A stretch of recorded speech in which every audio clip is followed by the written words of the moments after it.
Maharashtra today 24 news सत्य परिस्थितीचा सविस्तर आढावा।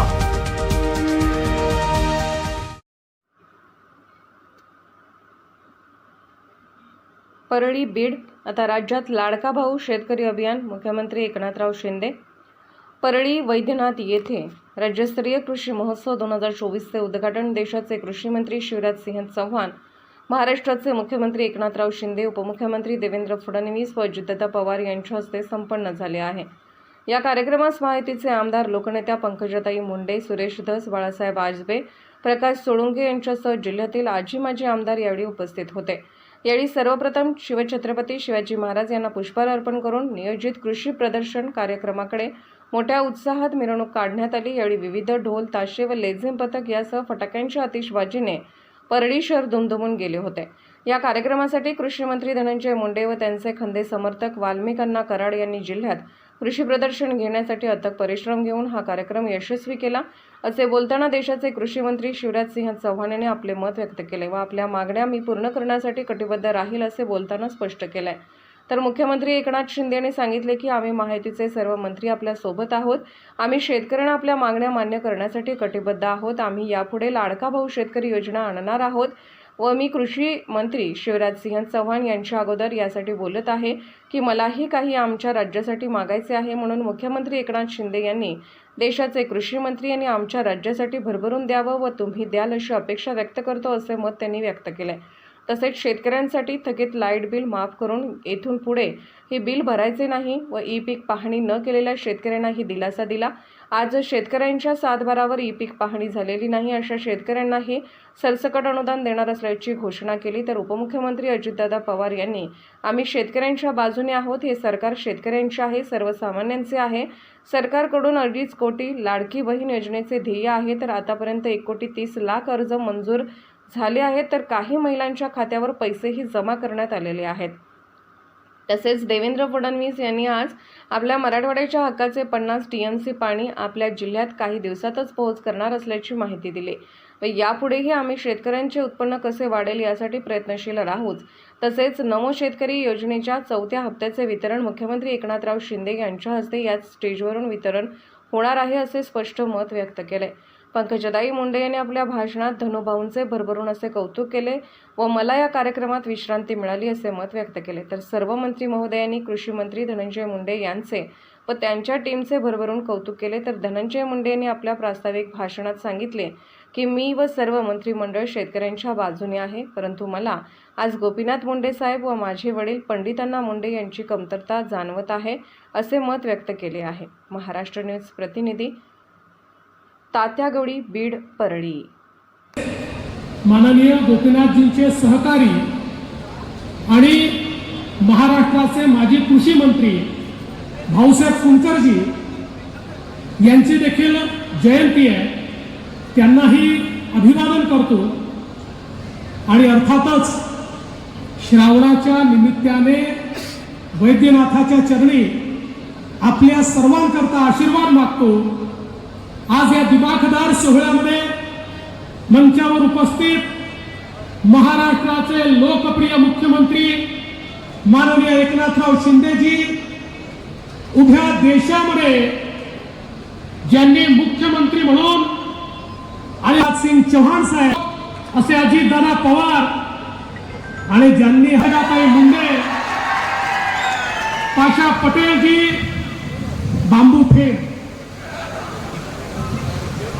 विक्रम काळेजी, प्रकाश सोळंकेजी, नमिताताई मुंदळा, प्रकाश आजबेजी, सुरेश धसजी, आरती जिजा देशमुखजी, या ठिकाणी उपस्थित रवींद्र बिलवाडे, दिलीप गावडे, मंगेश गोंदावले, त्याचप्रमाणे इंद्रमणी मिश्र, शरद गडाख, मंचावरील सर्व मान्यवर आणि उपस्थित सर्व माझ्या लाडक्या बहिणींनो आणि माझ्या तेवढ्याच लाडक्या भावांनो, आपल्याला सर्वांना शिवराज सिंग चौहानजी आणि मुख्यमंत्री महोदयांना ऐकायचं आहे, त्यामुळे मी अधिक वेळ घेणार नाही। पण धनंजय मुंडेजी, मी तुमचं मनापासून अभिनंदन करतो की तुम्ही एक अतिशय सुंदर आणि भव्य अशा प्रकारचं कृषी प्रदर्शन या ठिकाणी आयोजित केलं आणि कृषी क्षेत्रामध्ये होणारी क्रांती बीड जिल्ह्याच्या आणि मराठवाड्यातल्या शेवटच्या शेतकऱ्यापर्यंत पोचली पाहिजे, ही तुमची तळमळ या आपल्या कार्यक्रमाच्या माध्यमातून आम्हाला दिसते आहे. आणि खऱ्या अर्थानं या निमित्ताने दोन महत्वाचे कार्यक्रम माननीय मुख्यमंत्र्यांच्या हाताने आणि शिवराजजींच्या हाताने होत आहेत. पहिला कार्यक्रम म्हणजे आपल्या राज्याने ठरवलं, देशाचे प्रधानमंत्री माननीय मोदीजी दरवर्षी आमच्या शेतकऱ्याला 6,000 रुपये शेतकरी सन्मान निधी देतात. तर महाराष्ट्र देखील नमो कृषी सन्मान योजनेच्या अंतर्गत 6,000 रुपये देईल आणि त्याचा चौथा हप्ता आज या परळीमध्ये मुख्यमंत्री महोदयांच्या हाताने थेट आमच्या शेतकऱ्यांच्या खात्यामध्ये चाललाय.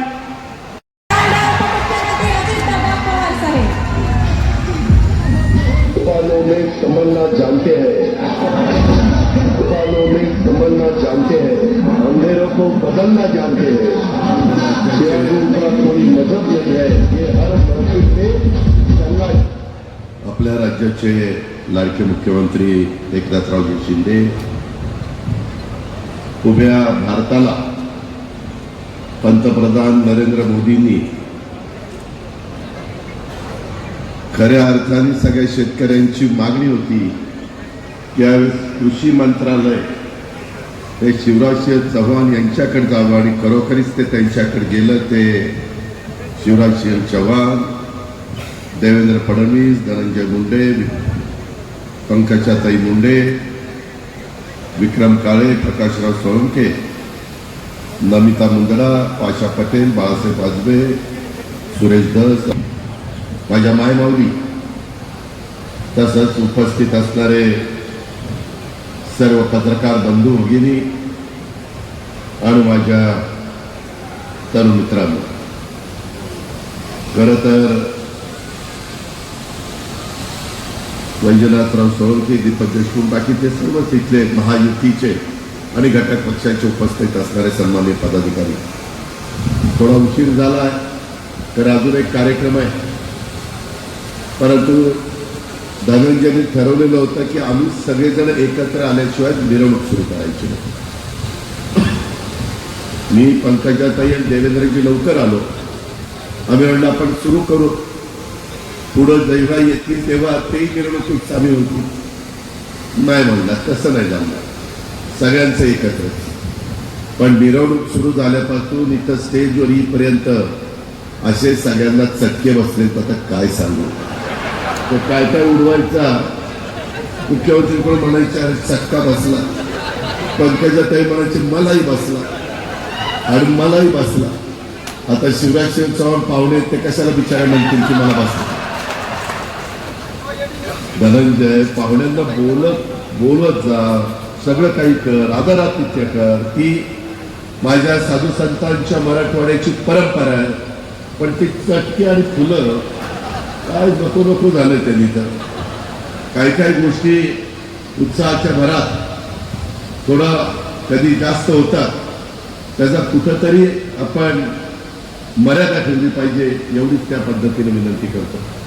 आज वेगळा कार्यक्रम आहे.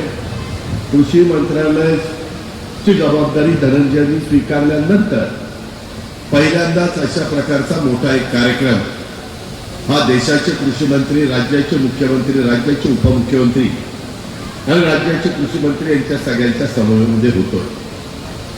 आपला तसा बघितलं तर आवर्षण प्रवण भाग पाशा पटेलांशी बोलत असताना अनेकदा सांगतात की या भागामध्ये काय केलं पाहिजे, कोणत्या पिकाला प्राधान्य दिलं पाहिजे. आणि आपण देखील साधारण काय लोकांना दिल्यानंतर लोकांचं भलं होणार आहे ते बघितलं पाहिजे. आजच महाराष्ट्र टुडे 24 न्यूजला सबस्क्राईब करा आणि सत्य परिस्थितीचा सविस्तर आढावा पहा.